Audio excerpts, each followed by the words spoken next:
The premise of the movie is set in 2067, when the world has been destroyed beyond rehabilitation because of climate change. All plant life has been extinct.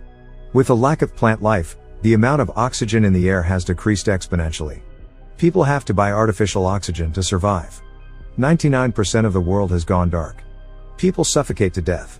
In such conditions, only one city in Australia has survived, and it is all thanks to a company called the Chronocorp Corporation that manufactures synthetic oxygen.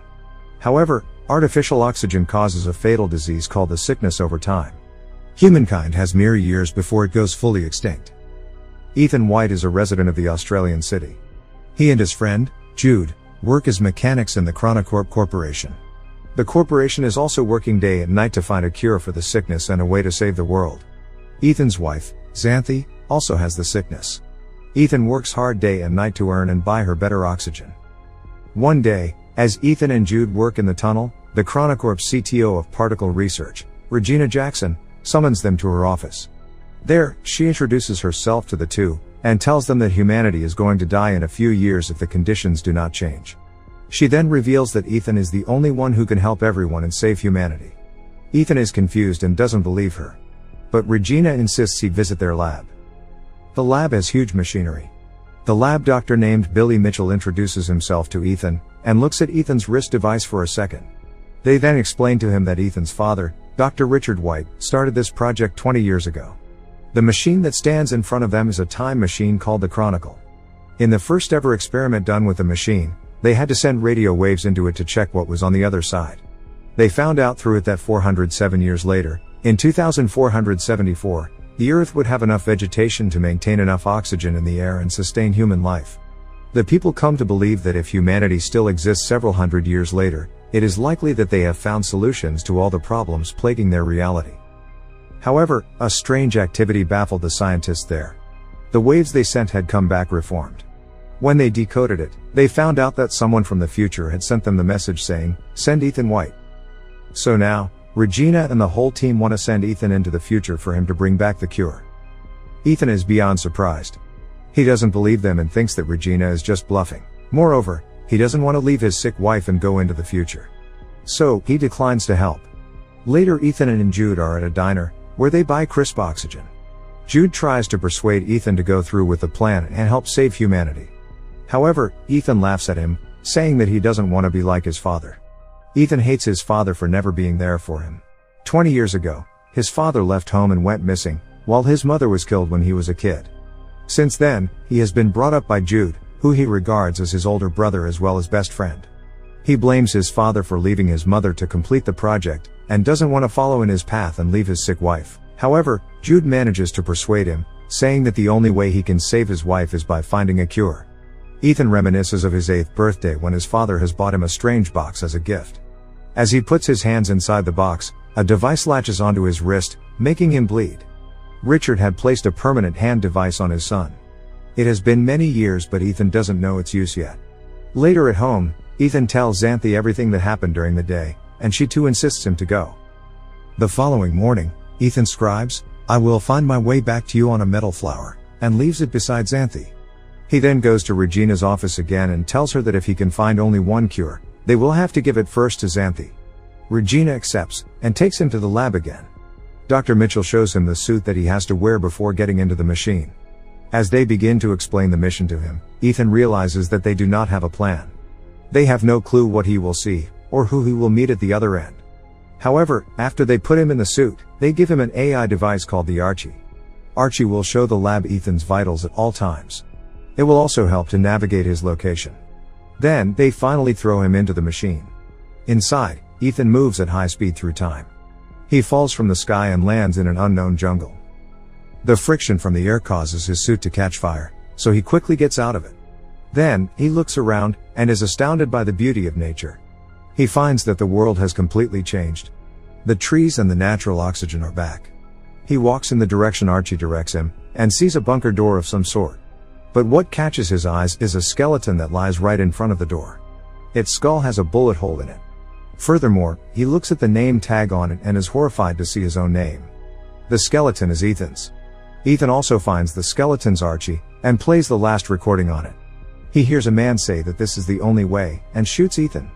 Just then, the device's power goes off. He is horrified, believing that this is the fate that awaits him. Then, he notices the skeleton's wrist device. It is identical to Ethan's, except the light glows green in the skeleton's device, but Ethan's has been red his whole life. That night, he lights a fire and eats wild berries.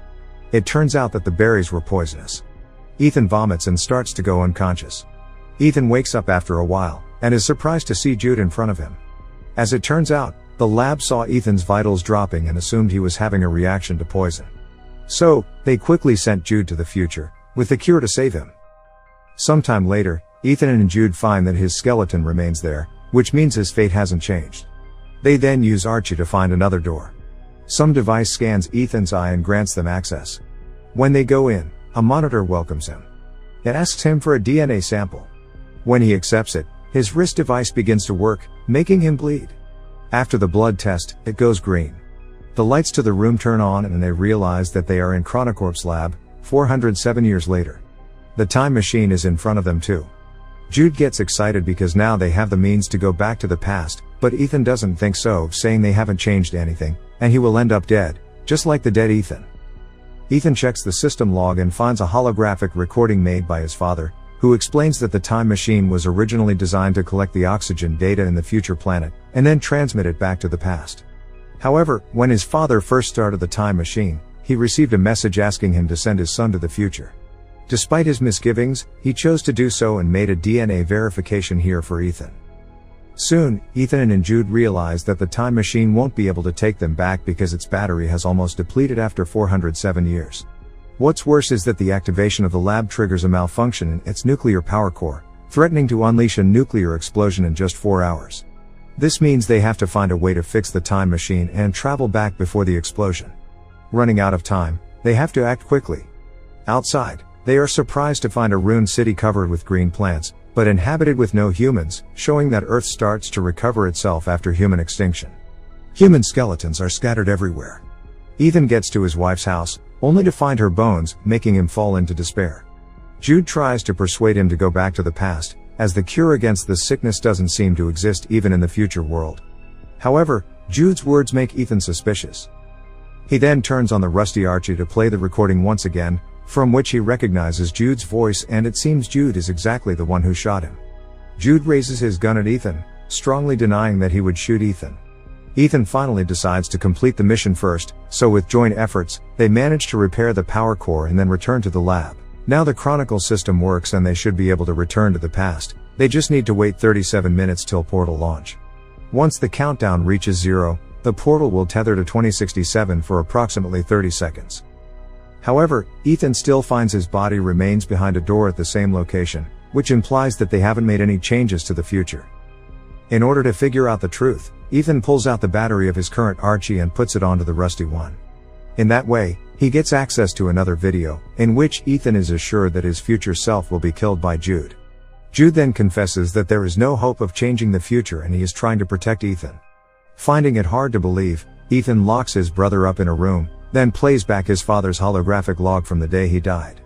He soon discovers a conversation between the Chronocorp's CTO, Regina Jackson, and his father. It's shown that Ethan's father wanted to use the time machine to save all mankind by finding the cure, but the CTO only intended to use the machine to flee from the dying time with some chosen few. However, whichever plan they choose, someone must travel into the future and turn on the time machine. To safely send living matter through time, it requires an operational link from both sides. In order to stop the CTO with her plan, his father locks the time machine and sets Ethan's DNA as the verification key. In anger at what Ethan's father just did, the CTO killed him immediately. She then orders Jude to kill Ethan's mother and be a guardian to him, so one day they can use Ethan's wristband to get access to the future. Ethan is beyond surprised. The man he thought of as his brother, turned out to be the one who killed his mother and is about to kill him too. He also realizes that he has misunderstood his father, who didn't deliberately abandon the family. Knowing that Regina wants to bring a chosen few into the future, Ethan tries to shut the time machine down, but Jude rushes to stop Ethan and reveals that he's tasked here by the CTO to ensure that Ethan is sent in time to repair the power failure. Once Ethan activates the time machine, he should kill Ethan. However, Jude has formed close emotional relations with Ethan over the years. Seeing his brother-like friend in that state because of him, he is guilt-ridden. So, instead of shooting Ethan, he shoots himself dead. In rage and regret, Ethan is determined to fulfill his father's dying wish, which is to find the cure and save the dying humans. He looks into the monitor, and finds the very first message written by his father. He deduces that the message sent Ethan White was sent by himself. Hence, he codes in the message again and sends it into the past, along with many other things. Meanwhile, in the laboratory of the year 2067, the CTO with a group of privileged chosen people are waiting anxiously for the time machine to be activated. To their shock, however, the time machine sends back hundreds of extinct plants along with a copy of the recorded murder of Ethan's father. Soon after, the time machine is destroyed by Ethan, resulting in the collapse of the CTO's plan. In the end, the CTO is arrested due to the murder. The plants sent back to 2067 are cultivated to revitalize the planet. Ethan's wife also receives a flower sent from him and understands his choice. While Ethan has to stay in the future world alone, he buries Jude and forgives him. A butterfly catches his attention, and leads him again to the same entrance, where Ethan is happy to notice that the corpse of his future self is gone. He rushes to take a look at the world outside, and feels relieved to see a futuristic eco-friendly city, in contrast to the deserted one from earlier. His decision had changed the future of mankind. Subscribe for more videos like this, turn on notifications, and leave a like to help the channel out. Thank you for watching.